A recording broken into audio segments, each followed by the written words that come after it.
Welcome to Roll for Crit. We're here to talk to you today about possibly the best board games of 2019. The nominees for the Board Game Geek Golden Geek Awards have been announced. These are chosen and voted on by Board Game Geek users, and you will have, I believe, until the end of May to vote for which ones you think should win in these categories. In this video, we're going to run through all the different categories, look at all the nominees, and just kind of give you our off-the-cuff thoughts and opinions, what we think about the different games, if we think something deserves to win, or something got left out, just real casual-like, and we'll see how we feel about it. And of course, in the comments, you can tell us how you feel about it, too. Without further ado, we're going to go by their list, so that means we're going to start with the Board Game of the Year nominees. This is, of course, overall, the best board game of the year. Now, a lot of these are ones that we have played and loved, including making our top 10 list of 2019. We've seen things here like Tiny Towns, Wingspan, Tainted Grail, games we've had a lot of fun with. There's also some games on here that we haven't had the chance to play that, at least for me, I can say I regret a lot. Mari Carbo, It's a Wonderful World, the Clank Legacy, Acquisitions Incorporated. Mm-hmm. There's quite a big list here. Yeah, heard a lot of great things. Taverns of Tiefenthal, Tapestry is on there. The Isle of Cats and The Crew, The Quest for Planet 9. Marvel Champions is on there. Paladins of the West Kingdom. A lot of these are really, really great games, like you said, that we had fun with. None of them... Oh, no, your number one is on there. Mine is not. King's Dilemma, not nominated, which I think is a misstep.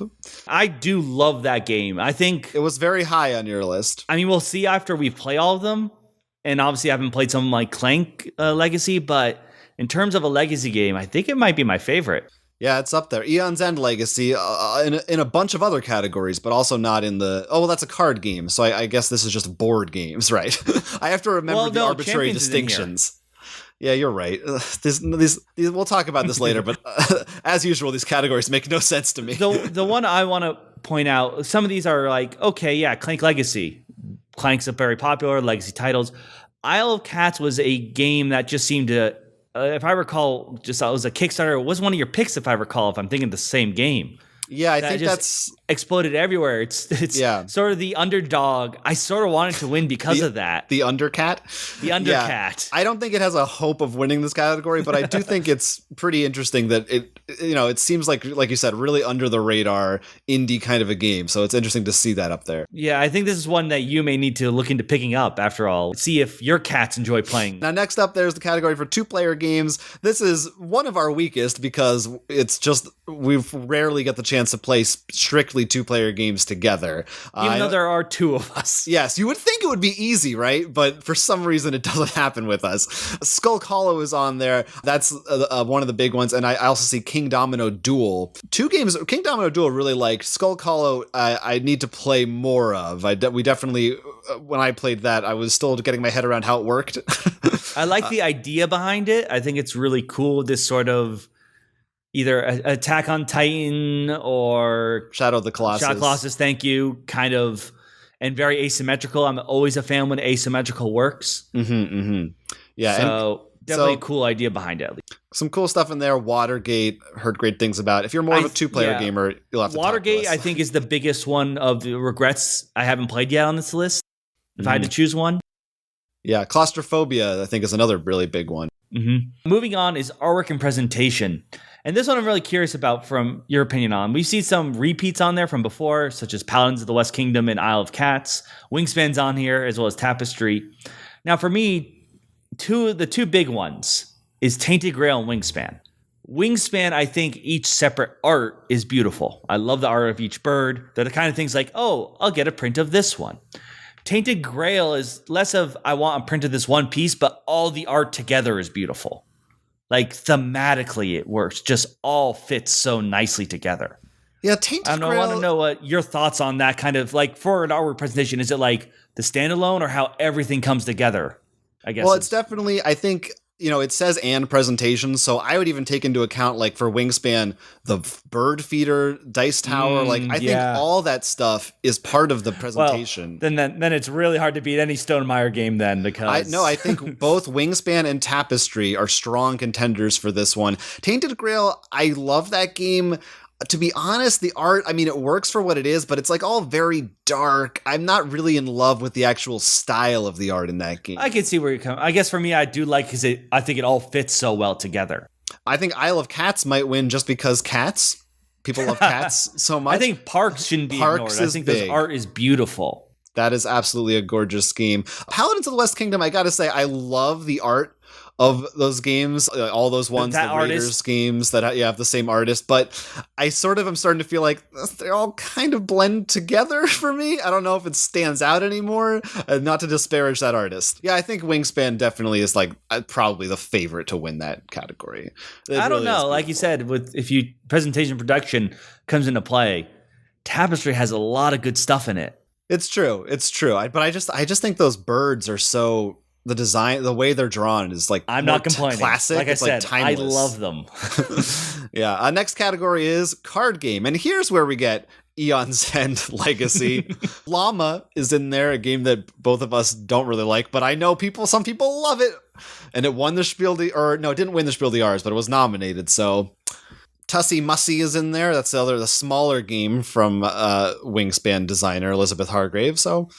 I think that's probably an underdog too, just being it's so little compared to these other bigger giants.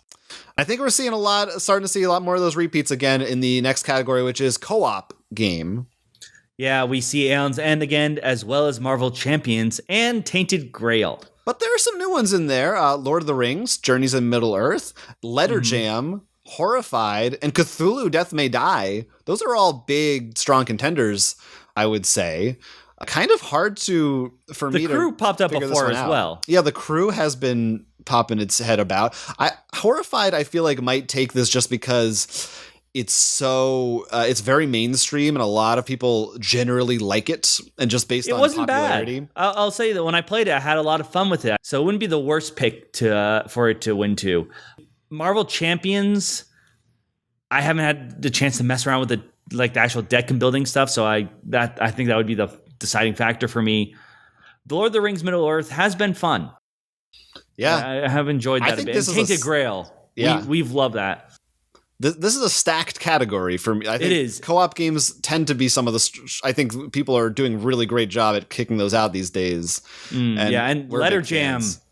I know you and I love it. I think we're the ones who love it the most in our group. Yeah, I don't know. I think people like. Yeah, Letter Jam is a really good one. That's a tough category. Now expansions. This is an interesting one because it's always like, is it because the game itself is already so good? Is it because it fixes problems with the games? Like, what is the best expansion for a year? Yeah. Interesting that I don't know how often it is that a game gets 2 expansions nominated. It's 2 different Everdell expansions, both in this category. So, they must be proud of that. Gloomhaven Forgotten Circles. I think if you're looking at, in terms of content and such, it might be hard to beat that one. Although Seventh Continent, I haven't played around with What Goes Up Must Come Down, and I assume that's probably pretty significant too. Oh, that adds a lot. It's a whole other box. Right. Yeah, it's a whole other box. But you got Terraforming Mars Turmoil, which sounded really cool. Yeah, it has some pretty cool stuff in it too. We'll see if that's it might be too much at this point because there's so many expansions for that game already. I don't know if people are getting fatigued by it or not. And Wingspan, I think, is just in there. Not that it's bad. I just feel like it's in there because it's Wingspan, you know? I enjoyed it. And I like the stuff it adds. But once again, this is one of those challenges of what I don't know how you decide what is a winning expansion.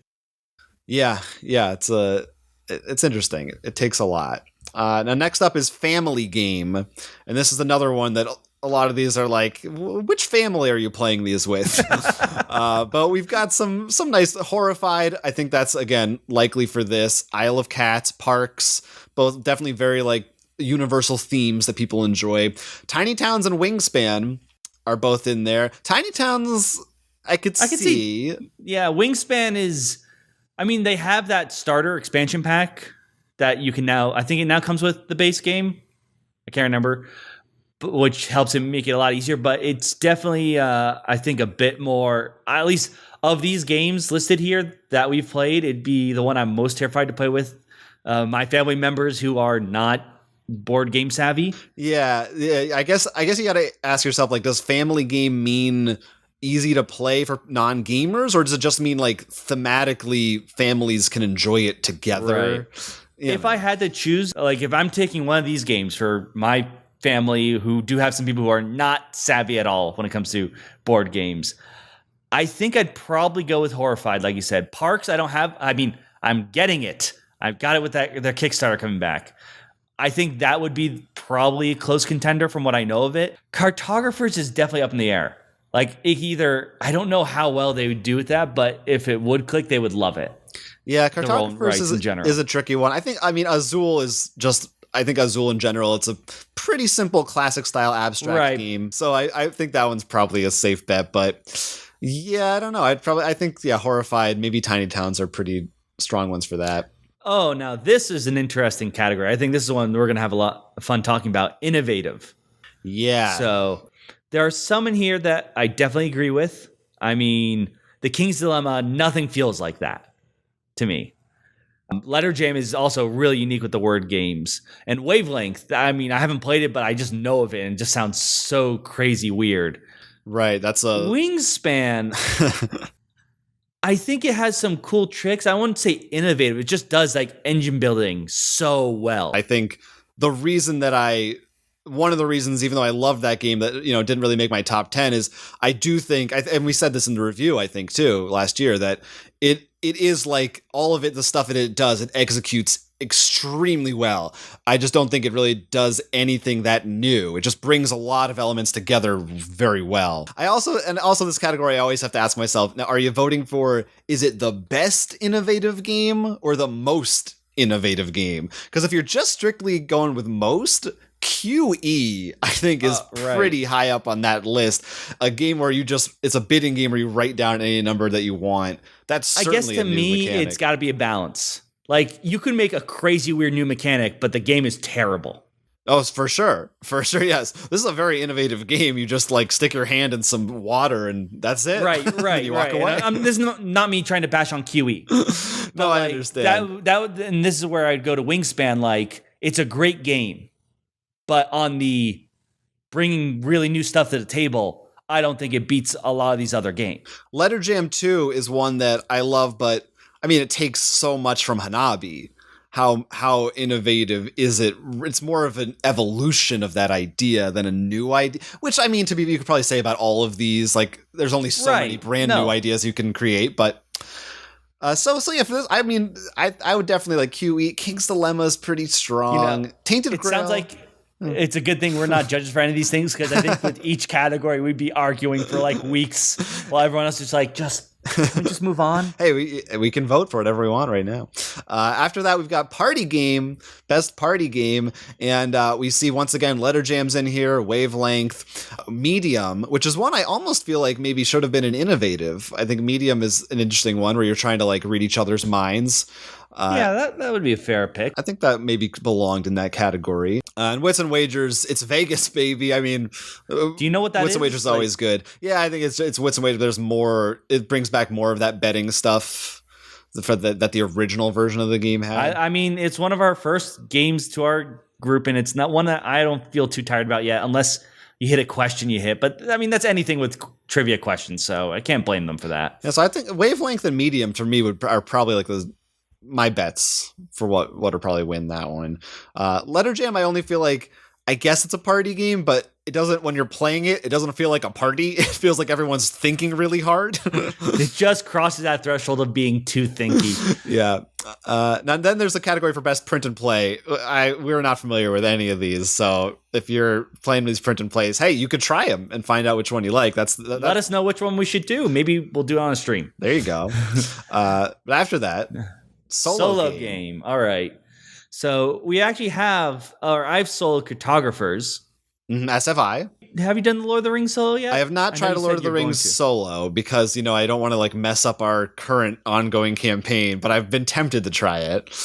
Marvel Champions I've done solo, and that works really well. Tainted Grail, you've done solo. I did do solo, and that is, I mean, it's hard because maybe this would be the same thing with Lord of the Rings a bit, but Tainted Grail, the story is just so fun to go through again. The different choices are just crazy. And Wingspan is really fun. So, I mean, you've watched my playthrough. I had a lot of fun doing that. Yeah. Yeah. I think it does work very well solo. I think for my tastes, I do like Marvel Champions a lot. I like the kinds of solo games that are more like, they're not super hardcore and you can like tear them down and set them up relatively quickly, and it's more just like a puzzle. Saying, yeah. But on the other side of that coin, Tainted Grail I also love, even though it's super heavy. I think that the really thematic I also enjoy as a solo game. No, I completely understand where you're coming from. It's like either that story which you like a video game or TV or movie, you're just like, I'm fine being there for hours just learning more. We should also mention Twice as Clever, the sequel to Ganz Shane Clever. I forget the English title of it, which I haven't tried, but I think it's similar to the original, but an evolution. I don't know what the response has been to if people prefer one or the other. Strategy games, this is another area where we tend to just usually be a little weak on. But we do see some games that we love in here. Paladins of the West Kingdom, Tapestry, Wingspan, Mario Carbo. Again, it's one of those games. I know it's heavy Euro, but I've heard such good things. I'm like, I really did want to try it out. But I remember every time I walked towards the table demoing it, it was always full. I never got an empty seat. I mean, again, to me, every game has strategy in it. I know what they're saying, but yeah, it's interesting that way. Barrage is another one that I feel like it's been popping up a lot. Popped up, and I've heard even before this, a lot of people have talked about that one as being pretty popular. So that's one to look at. Pax Pamir, which was on Kickstarter. I would say this is probably one where I don't think Wingspan is going to take it. I think Maracaibo's or maybe Barrage are my picks, or my guesses for this. Because I think Wingspan might be too light for this category. This is another one where you and I could, I think, spend hours. Is thematic games. This is definitely much more in our wheelhouse. And we see some of the ones we love that we've been talking about: Lord of the Rings, Marvel Champions, Tainted Grail. Now, I also see here the Star Wars Outer Rim game, as well as Dune. Yeah. Definitely the sci-fi games make their appearance. I don't know how it stacks up to some of these, like Lord of the Rings. I mean, you have the app telling you with the noises and everything. And then Star Wars Outer Rim with all the characters. Like, if you're going by theme, it's hard to beat those things where they just drop all the minis and pictures of characters. Yeah, I feel like Tainted Grail is probably the front runner to me, with Lord of the Rings pretty close behind it. Yeah, I mean, it's just when it comes to theme, I think narrative is a strong part of it. And those are the two that really have that driving it as a force. And like you said, the app, I mean, obviously that's a big part too. Like Dune, like you said, like it's thematic, but it's the theme like comes from the players at the table in your discussions, as opposed to like traversing a Dune story in a way. But so yeah, and Star Wars Outer Rim, I think that's pretty good, but it's also I feel like it's a bit removed. It doesn't pull me in or immerse me as much as some of these other ones. Same with Marvel Champions. Yeah, sometimes I kind of feel like Iron Man, but it's not quite like compared to Tainted Grail and Lord of the Rings. Yeah, I know exactly. Those are on another level. Now, war games are next. We don't play war games. Don't know anything about 99% of these games. So sorry about that. Just going to skip that. Best podcast is on there. A lot of the same ones that I always see, because there's only so many board game podcasts. Why don't they add? This is a real question. I'm not just trying to shill for us. Best YouTube channel. It's weird to not see, like Dice Tower, Shut Up and Sit Down. There's plenty of great video services of board games out there. That seems like an obvious category to add to me. I don't know. Now, do you think it would be separate, or would you put it with a podcast? I would separate it. Yeah, because I don't know. I don't know about these. I know some other channels I listen to also put their thing on YouTube. Yeah, I would say you'd have like a video and an audio specific section. I think that makes sense. It's 2020. I think we can have video. Yeah. All right. So, and then ending off with board game apps. I mean, Lord of the Rings literally cannot be played without it. That seems like that shouldn't count in this category, but I guess I see where they're coming from. I don't know. Gloomhaven, is that for the readings from... I know there's a new app. I think they mean the digital version of Gloomhaven. Okay. Yeah. Because I know Frosthaven, they're going to be... You could read the passages through an app. You pay for the app, you can pay for the stories. Because I know Madara is going through that too as well. Evolution, I've heard, makes a great video game. Mystic Vale. I think a lot of deck building games make for good, like on the go solo playing on your phone. Twice as clever, same thing. Like any roll and writes, I think are usually really good as digital editions. But yeah, otherwise not a ton of. We usually stick to the physical, so I don't really know which. I don't know which one of these are going to be the best. Probably, I just think Lord of the Rings shouldn't be nominated. That's obviously a different thing. Well, yeah, we got a lot here. We definitely see repeats. Obviously, Wingspan. I mean, no surprise. That's a big one. Tapestry, Tainted Grail, Paladins. Mary Carbo hit a lot where the more Euro style games would shine. I saw a few people shouting out in the comments Abomination as being one they didn't see and thinking that deserved some more love. That was actually, yeah, I know that was one where we sat down and played. I was really happy with it. And I'm sort of glad I didn't buy it because of the Plaid Hat split. And now I'm like, I'm going to get the Plaid Hat version. There you go. Pure Plaid Hat version. And of course, anything that wasn't in our top 10 list, obviously both of us would want to see somewhere in here, but that goes without saying. But, overall, more or less what I would expect, I think, from this year's categories. And of course, there's a lot of things you can discuss about the merits of the voting system and the categories as every year. Any award system, this could be a whole discussion about. And has been in the past. Yes. So, John, I want to ask you, of all the games we went through here, if you had to pick one game that we haven't played, your biggest regret, what is it? Biggest regret of all of these that we haven't played. Clank Legacy is a big one because we love Clank, and I'm having heard it get such positive buzz and not always being a big fan of legacy games. I'm curious to see if that one does it in a way that I would like. I think I'm going to have to go with Atlantis Rising because the cooperative nature, the way the island sinks, it all sounds so fun. So biggest regret, I'm going to have to go to that. Yeah. Well, there's some good categories here, some great games all around, no matter what wins. You can go again and vote for these right now. Which ones are your favorites? We'll put a link in the description down below. And let us know in the comments, which games are you rooting for? What do you think was snubbed this year? Or are there any ones that you think belong in other categories like we were talking about before? Talk to us in the comments section, and we'll read it. We will read it in the future. But until then, I'm Will. I'm Jonathan. And this is Roll for Crit. Never miss out by liking and subscribing, and you can also check out more on our Patreon. We do weekly podcasts on Patreon. Don't you want to sign up and hear more of our voices?